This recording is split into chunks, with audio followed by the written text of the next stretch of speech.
Cengiz Han gençliğinde yenildi ve öğrendi. एक आंधी जो अपने रास्ते में आने वाली हर चीज को बहा ले गई।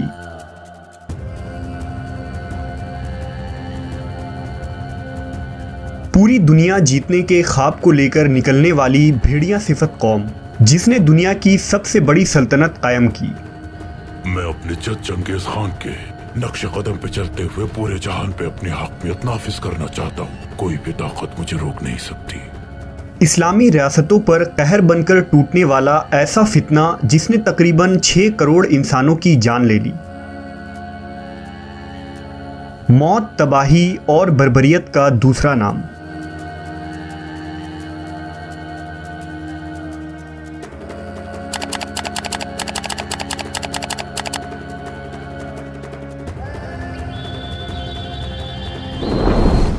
हज़रत नूह अलैहिस्सलाम के ज़माने में तूफ़ान नूह की वजह से दुनिया गर्क हो चुकी थी और तमाम लोग उस तूफ़ान में हलाक हो गए, सिवाय वो जो हज़रत नूह की कश्ती में सवार हुए थे। उन बच जाने वाले चंद लोगों की वजह से ही अल्लाह ने दुनिया को दोबारा आबाद किया। दरअसल हज़रत नूह अलैहिस्सलाम के 4 बेटे थे, साम, हाम, याफिस और किनान। उनमें किनान काफिर था, लिहाजा वो कश्ती में सवार न हुआ और सैलाब में गर्क हो गया। कश्ती से उतरने के बाद हज़रत नूह ने अपने तीनों बेटों को दुनिया के मुख्तलिफ इलाकों में रवाना कर दिया ताकि दुनिया की आबादी खूब फैल जाए। साम बिन नूह ने अरब में सुकूनत इख्तियार की, लिहाजा आज बिलाद अरब की मुकम्मल आबादी साम की औलाद हैं। हाम ने शुमाली अफ्रीका को आबाद किया, लिहाजा आज अफ्रीकी और सूडानी कौम हाम बिन नूह की नस्ल से ताल्लुक़ रखते हैं, जबकि याफिस बिन नूह मशरिकी सुमाल यानी अनातोलिया में आकर आबाद हो गया। तौरेत के मुताबिक याफिस की शादी अर्तानीस नामी खातून से हुई, जिससे उसके 7 बेटे पैदा हुए, जिनके नाम गोमर, सेकाबिला, याजूज माजूज, युआन, तुर्क और तुबिल थे। वक्त गुजरने के साथ याफिस की ये 7 बेटे 7 कबीले बन गए और उनकी नस्लों ने खूब तेज़ी से बढ़ना शुरू कर दिया। याफिस की ज़्यादातर औलादें शुमाल एशिया और यूरोप के इलाकों में आबाद हो गए। गोमर और तोबिल की नस्ल से यूरोप में सफ़ेद फाम लोग आबाद हुए। युआन को चूंकि लोग यूनान भी कहते थे, इसलिए उसके नाम पर यूनान नामी मुल्क आबाद हुआ। इन ही यूनानियों यानी एंसेंट ग्रीक्स ने कदीम उलूम की बुनियाद रखी, जबकि याजूज माजूज के कबाइल ने आपस में शादियां की और जब उनकी आबादी बढ़ी तो ज़मीन में वो खूब फसाद मचाने लगे। लिहाजा हज़रत सिकंदर जुल्करनैन ने उन्हें कफकाज में 2 पहाड़ों के दरमियान बंद कर दिया।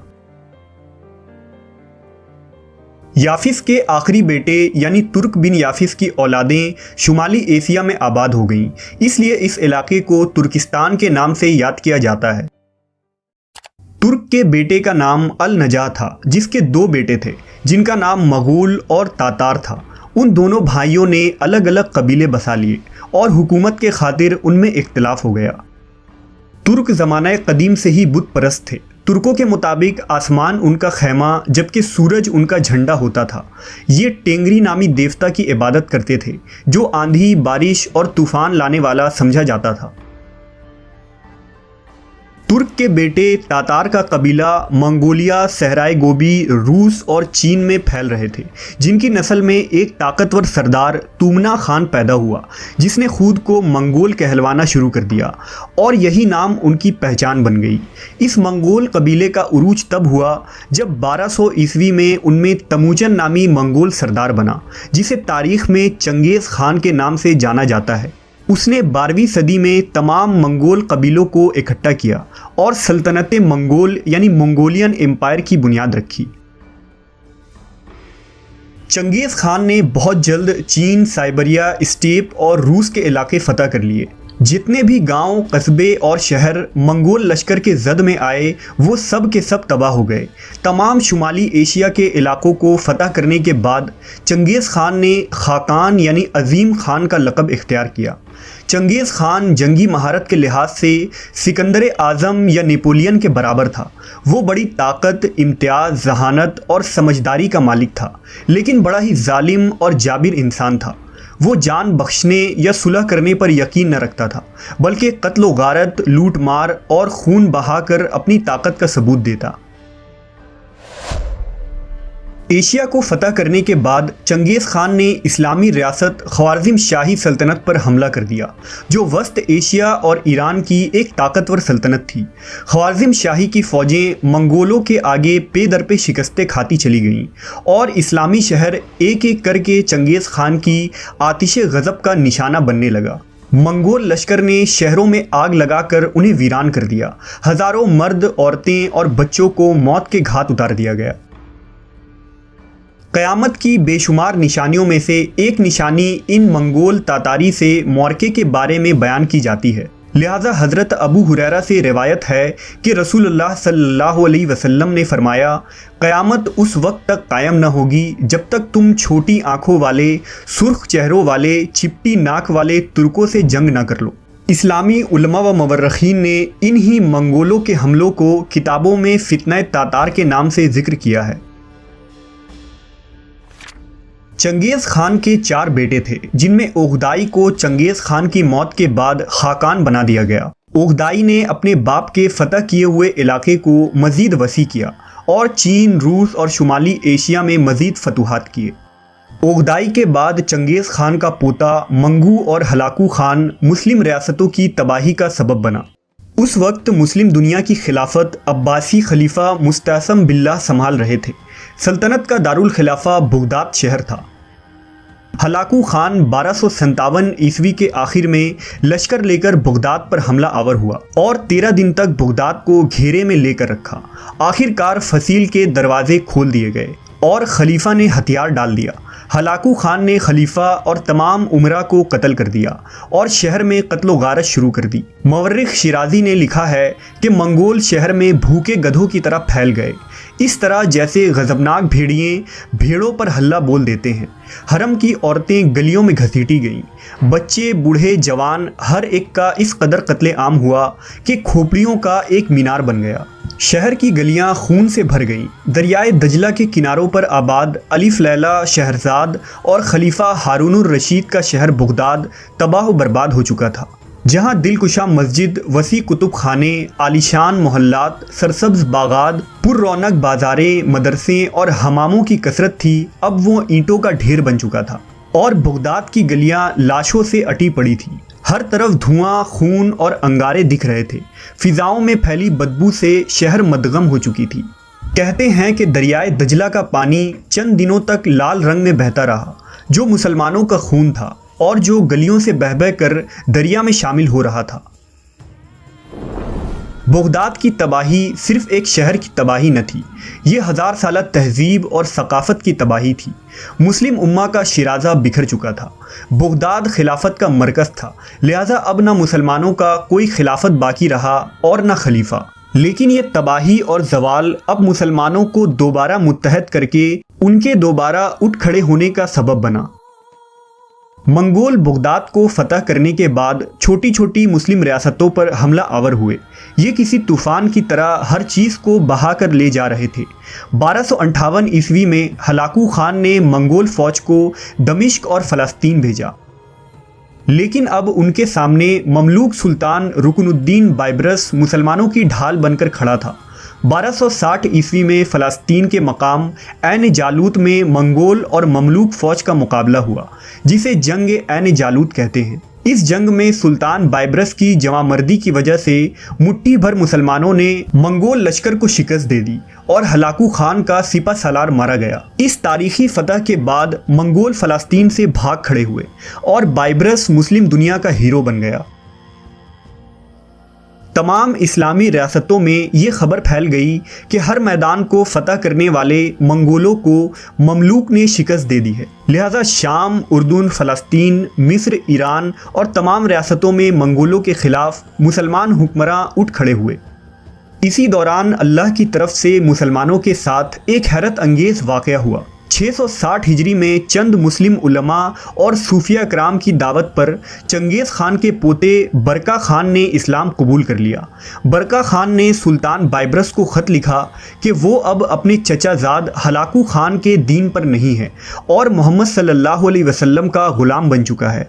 वो मुसलमानों के साथ मिलकर मंगोल सल्तनत के ख़िलाफ़ जंग करना चाहता है। ये खबर सुनते ही मुस्लिम दुनिया में खुशी की लहर दौड़ गई। समरकंद और बुखारा के जौक दर जौक मुसलमान बरका खान के लश्कर में शामिल होने लगे। ये इस्लाम लाने की ताकत ही थी कि बरका खान हलाकू के सामने खड़ा हो गया था।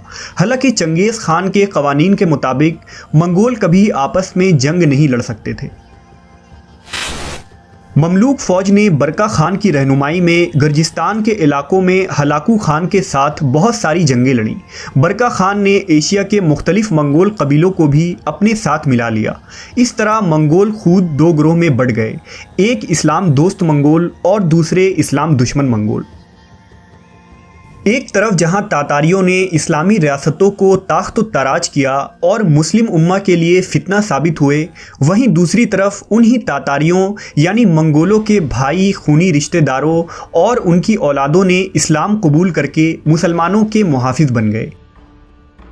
जैसा कि इस वीडियो के इब्तिदा में हमने देखा कि तुर्क के दो बेटे थे, यानी मगोल और तातार। मगोल तातारियों से अलग हो चुका था और अपनी अलहदा रियासत कायम की थी। मगोल की औलादों को अल्लाह ने हिदायत दी और उसकी नस्लों में से सबसे पहले ओगोस खान ने इस्लाम कबूल किया। वो अपने 6 बेटों और 24 पोतों को लेकर मंगोल कबाइल से अलग हो गया। ओगोस की नस्लें खूब फली फूली और उनमें भी कई कबीले पैदा हो गए। उनमें एक बहादुर और बेबाक कबीला काई कबीला था। इस कबीले ने मशरिक की तरफ हिजरत की और सल्जूक रियासतों में सकूनत इख्तियार कर ली। उस वक्त इस कबीले के सरदार सुलेमान शाह थे। सुलेमान शाह के बेटे अर्तुगुल ने काई कबीले समेत दूसरी तुर्क कबीलों को इकट्ठा किया और बरका खान की मदद हासिल करके सोगोत के इलाकों तक पहुंच गया, जहां सल्जूक हुक्मरानों ने उसकी मदद की। अर्तुगुल ने मंगोल लश्कर से बहुत सी लड़ाइयाँ लड़ी और ओगदाई खान के सिपाही बायजू नोयान को मौत के घाट उतारा।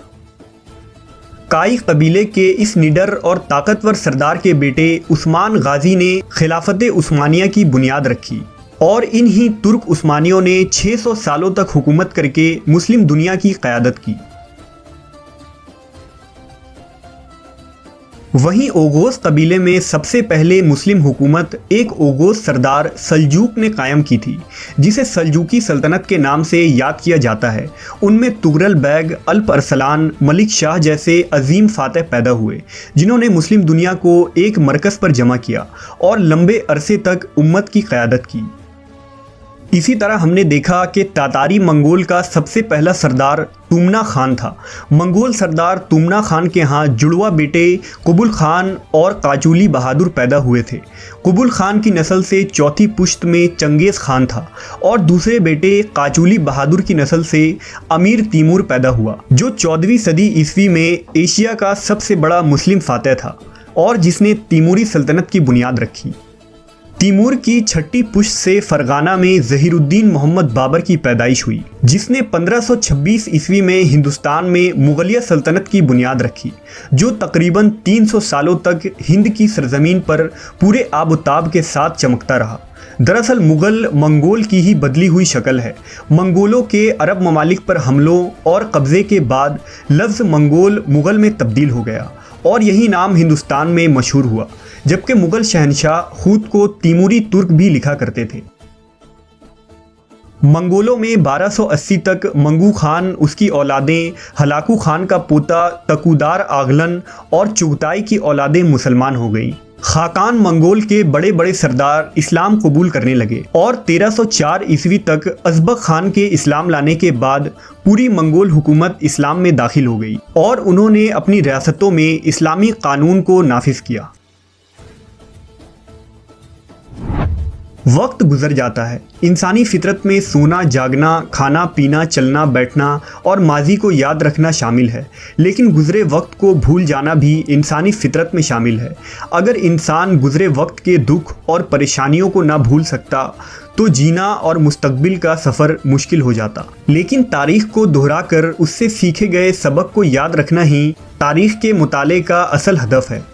हमने तातार की आंधी और मुसलमानों की तबाही के इस तारीख़ में देखा कि किस तरह तातार मंगोलों ने बगदाद और इस्लामी रियासतों पर कहर बनकर नादिल हुए, लेकिन फिर उन्हीं तातारियों की औलादों ने वस्त एशिया में तैमूरी सल्तनत, अनातोलिया में सल्जूक और खिलाफत उस्मानिया और बर्र सग़ीर में मुग़लिया सल्तनत कायम करके इस्लाम की हिफाजत की।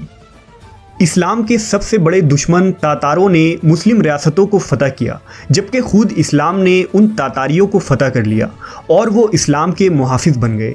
जैसा कि अल्लामा इकबाल ने कहा है, आया यूरुश तातार के अफसाने से, पासबा मिल गए काबे को सनम खाने से।